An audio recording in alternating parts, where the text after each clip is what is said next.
opisyal nang winelcome ng Madame Tussauds si Catherine Bernardo bilang pinakabagong Pinoy celebrity na may wax figure sa Madame Tussauds Hong Kong. Ayon sa pamunuan nila sa Madame Tussauds, nasukatan na si Catherine last August at sa susunod na taon nakatakdang i-unveil ang kanyang wax figure. It's an honor. Ito ang naging sagot ng Asia Superstar. Special daw ang pagkilala ng Madame Tussauds sa kanya, lalo't malapit din sa puso niya ang Hong Kong kung saan doon kinunan ang Hello Love Goodbye noong 2019. Movie po nila yan ni Alden Richards. Talbog, di ba? Correct. Official na. Oo, official na. Kasi di ba binalitaan natin dito yesterday, kung di ako nagkakamali, na may pa-teaser muna. Di ba pa-teaser muna, tapos saka na nga officially in-announce na ng Madame Tussauds Hong Kong.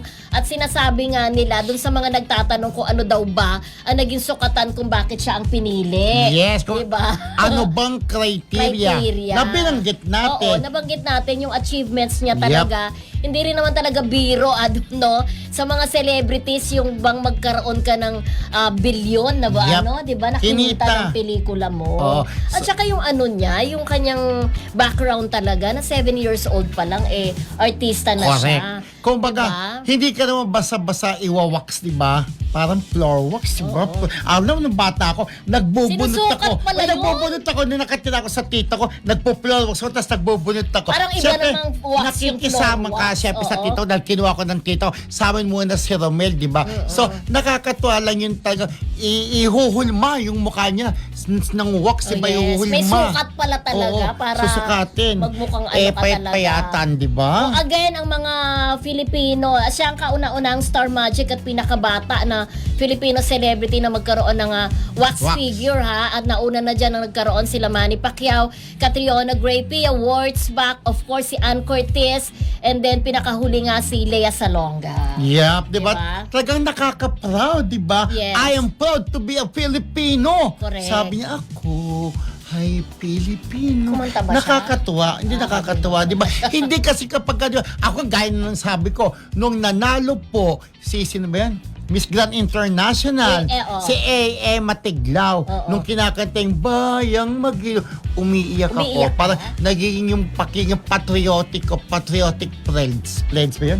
Patriotic pledge. Yung patriotism mo sa bansa parang ano yung pagiging Pilipino natin.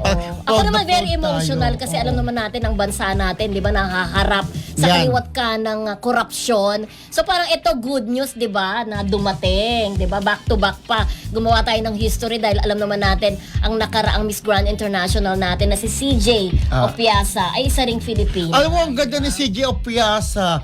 Nung nag-farewell walk na siya, umiiyak siya. Pero hindi siya makapaniwala na ako nag-Miss Grand International. Ay, ganun ba kasabi niya? Hindi, in English ha. Okay. Back to back, di ba? History yun di ba? Sabi nga, si Piasa?